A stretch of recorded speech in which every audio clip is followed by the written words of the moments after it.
সীমান্ত এই মুহূর্তে বড্ড স্পর্শকাতর হয়ে রয়েছে। সীমান্তের দিকে নজর রয়েছে প্রত্যেকের। বিএসএফ কড়া নজর রেখেছে, কারণ সীমান্তের কিছুটা দূর থেকে কিন্তু দেখতে পাওয়া যাচ্ছে ওপারে আগুন জ্বলছে। আমরা শিলিগুড়ি সীমান্ত, হিলি সীমান্তের ছবি দেখিয়েছি। আমাদের সঙ্গে রয়েছেন আমাদের দুই প্রতিনিধি। আমাদের সঙ্গে রয়েছে পেট্রাপোল থেকে টিটপ এবং হিলি সীমান্ত থেকে রয়েছে রিপন। আমি প্রথমে একটুখানি হিলি সীমান্তে রিপনের কাছে চলে যাবো। রিপন, কালকে সন্ধ্যে 6টার সময় আমরা দেখাচ্ছিলাম হিলি সীমান্তের ছবিটা। এপার থেকে দেখতে পাওয়া যাচ্ছিল ওপারে রীতিমতো মারদাঙ্গা চলছে। এই মুহূর্তে তুমি সীমান্তে দাঁড়িয়ে ঠিক কি ছবি দেখতে পাচ্ছ?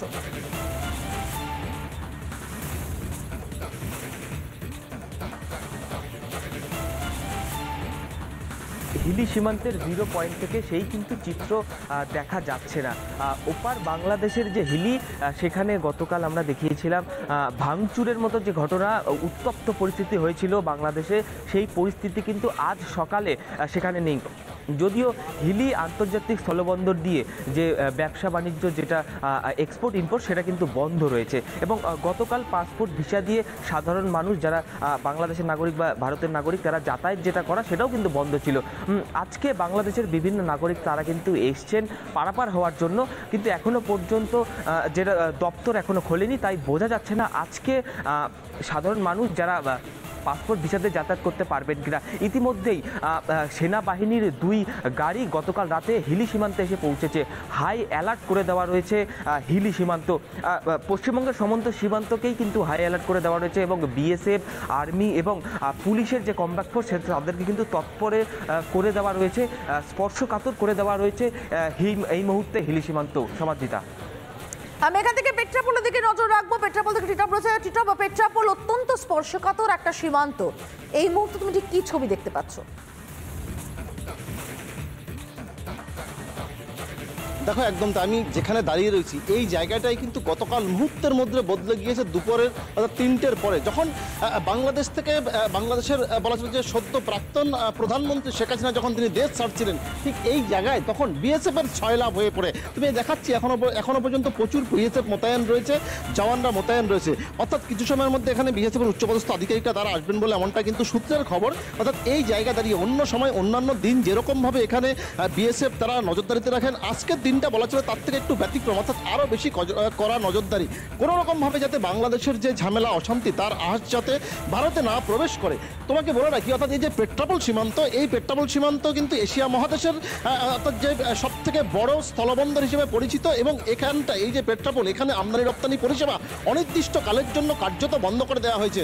আমরা গতকাল রাতে যেটা জেনেছিলাম যে প্রায় 700 মতো গাড়ি, অর্থাৎ লোডিং গাড়ি যারা বাংলাদেশে তারা আটকে পড়েছেন, তারা কিন্তু এখনো পর্যন্ত তাদেরকে নিয়ে আসা সম্ভব হয়নি স্বাভাবিকভাবে। অর্থাৎ এই যে চিত্রটা অর্থাৎ দেখাচ্ছি, দেখো যে জওয়ানরা এই মুহূর্তে আমাদের রিপাবলিক বাংলার দর্শকরা যারা দেখছেন, অর্থাৎ এই যে ভারতের মধ্যে তারা দাঁড়িয়ে রয়েছেন সেনা জওয়ানরা, অর্থাৎ এখানে দাঁড়িয়ে বিএসএফ এর জওয়ানরা রয়েছেন, ঠিক তার ওপারে অর্থাৎ তার থেকে ঢিলছোড়া দূরত্বে সেখানে রয়েছে বাংলাদেশের জওয়ানরা। স্বাভাবিকভাবে অর্থাৎ যে কড়া নজরদারি বা কড়া নিরাপত্তা তা কিন্তু বলার অপেক্ষা রাখে না। শুধুমাত্র পেট্রাপোল নয়, পেট্রাপোল লাগা সমস্ত যেই ফেন্সিং রয়েছে, কাঁটাতার রয়েছে, যেখানে জওয়ানরা প্রতিনিয়ত তারা এই যে ভারতকে পাহারা দিয়ে রাখে, তারা সেখানেও কিন্তু নিরাপত্তা বাড়ানো হয়েছে। অর্থাৎ কোনো রকমভাবে যাতে বাংলাদেশ থেকে যাতে অনুপ্রবেশ যাতে না প্রবেশ করতে পারে, তার জন্য কিন্তু কড়া নজরদারি বলা চলে একেবারে এই পেট্রাপোল সহ পার্শ্ববর্তী যে বিভিন্ন যে ছোট ছোট বিওপগুলো রয়েছে প্রত্যেকটি জায়গায়। তো বিএসএফ সূত্রে আরও খবর, অর্থাৎ অন্যান্য দিন যেই পরিমাণে জওয়ান থাকে, অর্থাৎ যেই বাংলাদেশের অশান্তির জেরে সেই জওয়ানের সংখ্যাটা কিন্তু বাড়ানো হয়েছে। পাশাপাশি আমরা গতকালই দেখেছিলাম যে ঠিক এই অর্থাৎ যে আমি যেখানে দাঁড়িয়ে রয়েছি এখান থেকে প্রায় 2 কিলোমিটার আগেই সেখানে কিন্তু সেনার গাড়ি ছিল, অর্থাৎ সেনা অর্থাৎ যে ভারতীয় যে আর্মি, সেই আর্মির গাড়ি ছিল, তারা সেখানে টহল দিচ্ছিল। কিন্তু কি কারণে তা কিন্তু সরকারিভাবে এখনো পর্যন্ত কোনোভাবে কিন্তু জানানো হয়নি। তবে অর্থাৎ বেসরকারি এভাবে যেটা আমরা জানতে পেরেছি, শুধুমাত্র বাংলাদেশের অশান্তির আশার জন্য মূলত এখানে রাখা হয়েছে। অর্থাৎ যে কোনো মুহূর্তে পরিস্থিতি যাতে না বদল হয়, অর্থাৎ ভারতের পরিস্থিতি যাতে শান্ত রাখে, ঠিক তার জন্যই মূলত এইভাবে টহলদারি করা হচ্ছে বিভিন্ন প্রান্তে। স্বাভাবিকভাবে এখন শুধুমাত্র উচ্চপদস্থ আধিকারিকরা তারা আসবেন কিছু সময়ের মধ্যে, এমনটা সূত্রের খবর। তারা আবার বৈঠক করবেন এবং এই বৈঠকে বাংলাদেশ অর্থাৎ ওপারে যারা বেনাপোলের যারা আধিকারিক রয়েছেন তাদেরকেও ডাকার সম্ভাবনা রয়েছে। তারা এসে দুদেশের মধ্যে আলাপ আলোচনা হবে কিভাবে পরিস্থিতি অন্তত সীমান্ত এলাকায় নিয়ন্ত্রণে রাখা যায়, সেই বিষয়টা নিয়ে কিন্তু গুরুত্বপূর্ণ বৈঠক রয়েছে। আর কিছু সময়ের মধ্যে সেটা কিন্তু জানা যাচ্ছে। তবে এখন সেটাই দেখার যে আধিকারিকরা কখন আসেন এবং আজকে টিটপ, রিপন দুজনকেই ধন্যবাদ। নিশ্চিতভাবে সীমান্তে আমাদের নজর থাকবে। এবং আমরা অবশ্যই নজর রাখবো যাতে সীমান্ত পরিস্থিতি কোনোভাবেই উত্তাল না হয় সেদিকে। যেরকম ভারত সরকার নজর রেখেছে, বিএসএফ কড়া নজর রেখেছে, আমরাও নজর রাখবো সেরকম কোনো খবর পেলে যাতে সঙ্গে সঙ্গে সরকারের কাছে পৌঁছে যায় তার চেষ্টাটা আমরা করব। হিংসায় বিধ্বস্ত বাংলাদেশ, তার আঁচ লাগলো ভারত বাংলাদেশ সীমান্তে। কড়া পাহারা রাজ্যের সীমান্তবর্তী এলাকাগুলিতে। বিএসএফ এর সংখ্যা বাড়ানো হয়েছে। রিপাবলিক বাংলার ক্যামেরায় উঠে এলো উত্তর ও দক্ষিণ দিনাজপুর এবং মালদার নিশ্ছিদ্র নিরাপত্তার ছবিটা।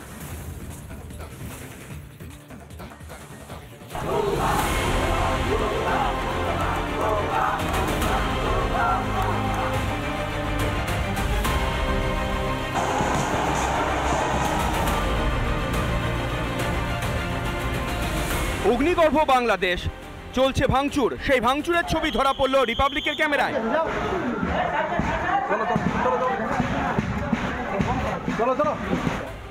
দক্ষিণ দিনাজপুরের হিলি সীমান্ত থেকে দেখা গেল ওপারের ছবি। বাংলাদেশের দিনাজপুর সীমান্তে ব্যাপক ভাঙচুর, জ্বলছে ওপার বাংলা। কালো ধোঁয়ায় ভরেছে গোটা আকাশ। ওপার থেকে এপারে কেউ এসেছিলেন চিকিৎসা করাতে, আবার কেউ আত্মীয়ের বাড়ি, কিন্তু এখন সীমান্ত সিল করে দেওয়ায় আটকে পড়েছেন সকলেই। পাশ থেকে দেখা যাচ্ছে যে হাজার হাজার লোক বাংলাদেশে বর্ডারের দিকে। তো এখন আমরা যে আমাদের মা অসুস্থ, ট্রিটমেন্টের জন্য আসছি ওয়াইফকে নিয়ে, এখন কি করব কিছুই বুঝতে পারছি না। পুরো একদম লকড হয়ে গেছি ইন্ডিয়ার ভিতর। হ্যাঁ, আমাদের পরিস্থিতি এখন অনেক খারাপ। বাচ্চা কাচ্চা রেখে আসছি, আজকে যেতে পারলাম না। আজকে বিশ্বাসে অনেক কষ্ট লাগছে। আজকে 10 দিন না, বোনের বাড়িতে আসছিলাম। বোন বাংলাদেশের হিলি সীমান্তে যান জেলা পুলিশ সুপার চিন্ময় মিত্তল এবং ডিএসপি হেডকোয়ার্টার বিক্রম প্রসাদ সহ অন্যান্য পুলিশ আধিকারিকরা। হিলি বন্দরে আটকে বহু পণ্যবাহী লরি। বাংলাদেশের পরিস্থিতি ভয়ানক খারাপ। বর্তমানে হিলি অবস্থা, আজকে যে সব গাড়ি এক্সপোর্ট হওয়ার কথা ছিল, এখন সব গাড়ি আছে, কাঁচামাল নিয়ে সবাই উদ্বেগের মধ্যে আছে। জানি না কি হবে। উত্তর দিনাজপুরের সীমান্তে হাই অ্যালার্ট জারি, সিল করে দেওয়া হয়েছে সীমান্তবর্তী এলাকা। উত্তর দিনাজপুর জেলার বিভিন্ন এলাকা দিয়ে কিন্তু বাংলাদেশ বর্ডার রয়েছে। সেই সীমান্তবর্তী এলাকায় 152 নম্বর ব্যাটালিয়ান, যেটি সোনামতি, সেখানে আমি রয়েছি। আমি ছবিটা দেখাবো।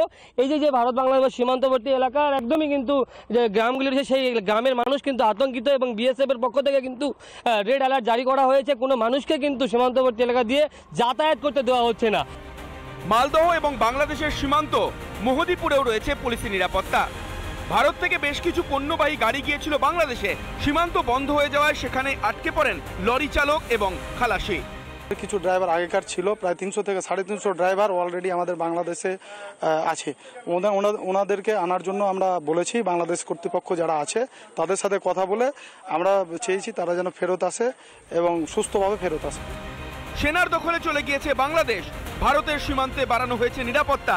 বাংলাদেশের এই অশান্তির আঁচ পড়তে চলেছে ভারতে। রিপন ভৌমিক, তুষার বিশ্বাস ও দীপঙ্কর গোস্বামীর রিপোর্ট, রিপাবলিক বাংলা।